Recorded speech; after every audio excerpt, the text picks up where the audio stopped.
Good morning, ladies and gentlemen. So this is me. I'm Yannick. I'm the CEO of Fuck Up Nights. So business is a little bit like love. It's fun as long as you're passionate. It can cost you a lot of money, and it will most likely fail. It's tough news, but it's true. People normally don't marry the first person they meet. The same way first company attempts don't tend to survive. And stats talk a little bit by themselves. Up to 90% of startups fail. However, success in marriage is a little better. Only 60% of marriages fail. So if you want to succeed in life, you either work for someone else or you marry someone with money. I haven't done any of them. So the problem is that people don't talk enough about business failure. And that's a little bit what pushes us to do Fuck Up Nights. I don't know if you guys know about Fuck Up Nights, but if I had to use one slide to explain what we do at Fuck Up Nights, it would probably be one slide that is not showing up right now. Fuck Up Nights.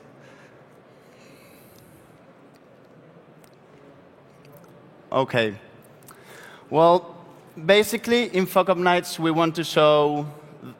Is there something happening with my slides?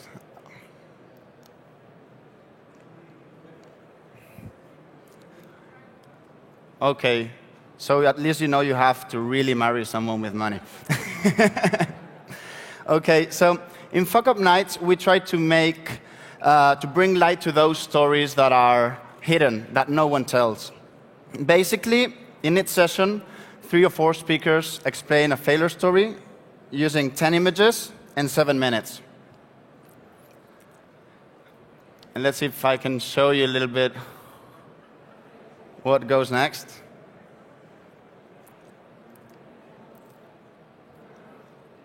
Okay, so people don't talk about business failure. And okay, there's a little bit of delay. I'm sorry about that. If that happens to someone, it has to be to me for sure. I'm going to wait until it works so I can continue. There you go. So that is Fuck Up Nights. So in the first image, you can see what people think their business is, what companies think their own business are and their families, and what the investors think the company really is. But in reality, companies look more like the second image there. And those are the stories we want to show at Fuck Up Nights. The ones that are honest, the ones that are transparent, the ones that are real, and the ones that people normally don't tell. I'm going to show you a little video that explains how it all started. There you go. This is the story of 5 friends. It was a Friday night in 2012 in Mexico City. After several mezcales, the friends decided they'd heard enough about success, and each decided to share a story about their failed projects. The conversation was so inspiring that they decided to do it again, but this time with even more friends. 2 weeks later, they did it again. The 5 friends all invited their friends, and they asked 3 people to share their biggest failures. That was the first Fuck Up Night. Sharing stories of failure was liberating. It was fun and authentic. So the friends decided to keep it going and organize Fuck Up Nights once a month. Turned out that people all over the world wanted to bring Fuck Up Nights to their city. So the 5 friends decided to take their project seriously and set a goal: to bring Fuck Up Nights to the world. In April 2015, Fuck Up Nights is celebrating reaching 100 cities all over the world, with a presence on every continent, except Antarctica. Today, Fuck Up Nights is the most active creators movement on the planet. Each month, more than 10,000 people worldwide make time to go to Fuck Up Nights and listen to 3 people publicly share their failures. The movement is dedicated to 3 kinds of people: those who have failed, those who will fail, and the liars. Free your failures. The world will thank you. Okay, so basically, the movement was born like a very underground thing in Mexico City.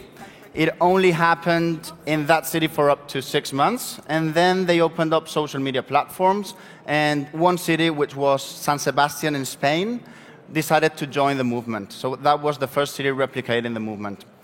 Then, step by step, other cities wanted to join the movement, and we're now present in 170 cities in 64 countries, and we have Fuck Up Nights in 25 different languages.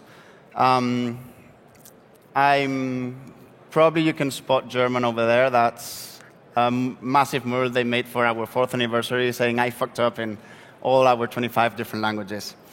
And you're probably thinking, okay, that's cool, but how do you guys make money if you make money? And, well, we do a little bit, not much, to be honest. We have 4 different kinds of revenue streams. So in the first place, we charge sponsors to have presence on our events. That could be a local event, that could be in a whole country or in a whole region, not worldwide yet. Anyone? Then we have private events. We take the format of Fuck Up Nights to a corporation, and we've done private editions for, I don't know, Coca-Cola, Microsoft, Google, IBM, different companies, normally for the human resource departments. Then we charge each of those cities membership, which is $20 per month. That basically helps us covering some operational costs. And lastly, we do research. So we investigate the reasons behind business failure through a research arm which is called the Failure Institute, and in a little bit I'm going to explain you a little bit more about how it all works there. And I want to show you now a quick video that our organizers from all around the world made to us when we reached 100 cities.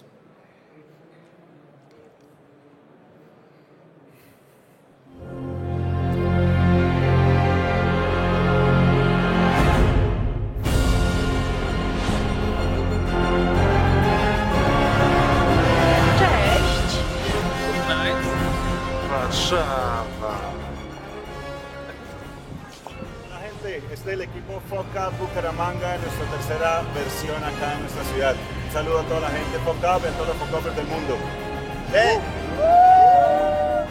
Hi, this is Meredith. And Akshay. And we're saying hi for the first time from Washington, D.C.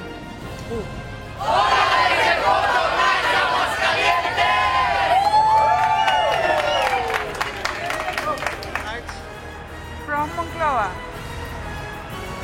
Hola, desde Salta, Argentina. Hello from the Fuck Up Nights, Pristina, Republic of Kosovo.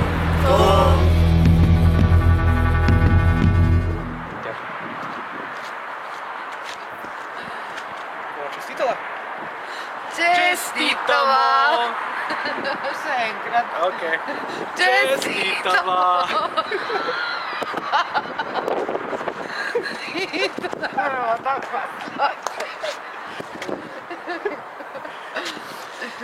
Čestitava za doseženih 100 mest, ki sodelujejo v FUN Pa ti projektu. imaš angliško verzijo. Sorry, I have the English version. Okay, we congratulate you on the number of 100 that we have reached for the Fucked Up Nights. Čestitava!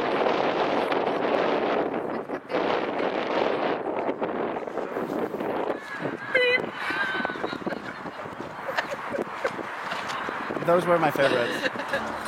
Congratulations, that's it. So, we were talking about business failure in so many countries and so many times. We attended so many events and we heard so many stories that people asked us, hey, why companies fail? And to be honest, we had no idea. We had some notions. I mean, we heard a lot of stories about people failing because they didn't sign a proper contract. That actually happened to us in the past. We heard some stories about people launching when it was too early. They weren't prepared to launch. And, okay, one more time. Then we heard as well a lot of times that people had problems with their business partner. So it's very important to choose who you want to work with. But to be honest, that was just supposing that were the main reasons. There was no data before, just stories. So we decided to really study the cases of business failure in Mexico. So we partnered up with a research center and a university, and we investigated the main reasons why companies fail in Mexico. So we can see companies mainly fail because of financial, administration, and marketing problems. Then if we break down finances, it was broken down before, we can see people normally fail because they have insufficient income to survive. That means they run out of money before the company starts to operate. So they expect their earnings to come earlier than they actually do. And when it's just about to work, they have to shut down because they run out of resources to pay rent, salaries, and bills. Number 2 reason is excessive operational expenses, which means thinking you're Leonardo DiCaprio in The Wolf of Wall Street and burning money when there's no need to do so and when you don't have it. People rent offices in trendy neighborhoods to show off to their clients before even having clients. And it happens all the time. People go on business trips when they could do a Skype call, or they go on an expensive dinner when they could just avoid it and have lunch at home or dinner at home. Then poor money management goes hand in hand. Then we saw before, slides are a bit crazy, sorry about that, but financing problems, so lack of loans or lack of information about loans, and delays in client payments. Companies pay you, at least in Mexico, in 3 or 6 months, and that really screws a startup. Then we gathered all this information, which is a bit more extended, that research, and we published it in a book, along with other cool failure stories. We called it, obviously, the Fuck Up Book. And it was a massive success. People loved it, and business incubators and accelerators, governments, universities asked us to replicate those studies on demand on a specific industry, on a specific country.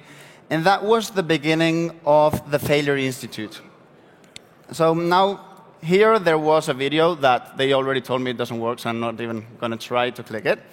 But the Failure Institute is the world's first research center fully dedicated to the study of business failure.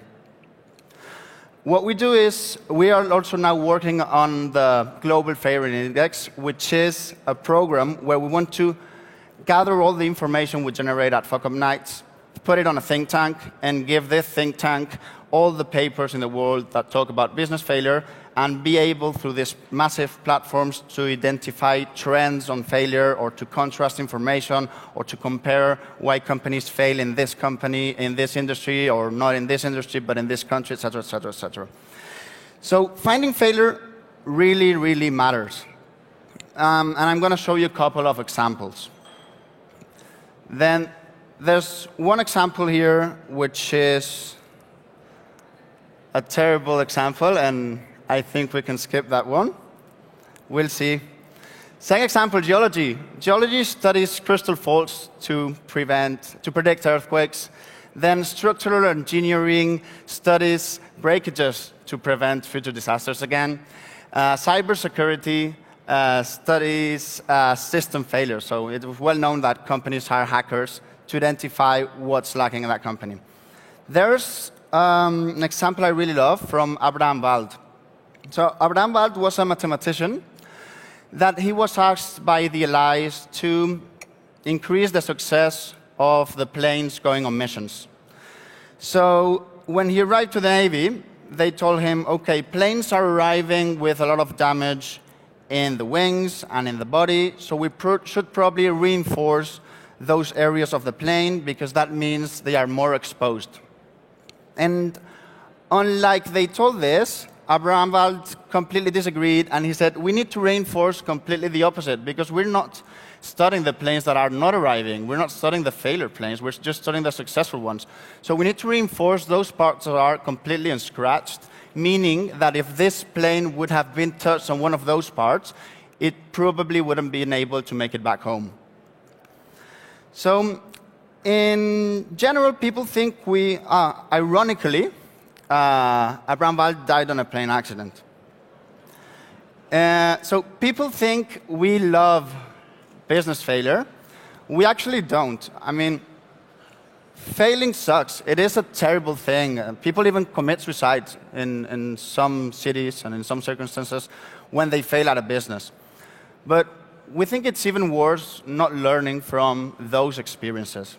So in Fuck Up Nights and the Failure Institute, we try to make people take more informed decisions, and I'm not saying better decisions because we don't know yet, but at least more informed decisions through the knowledge we generate.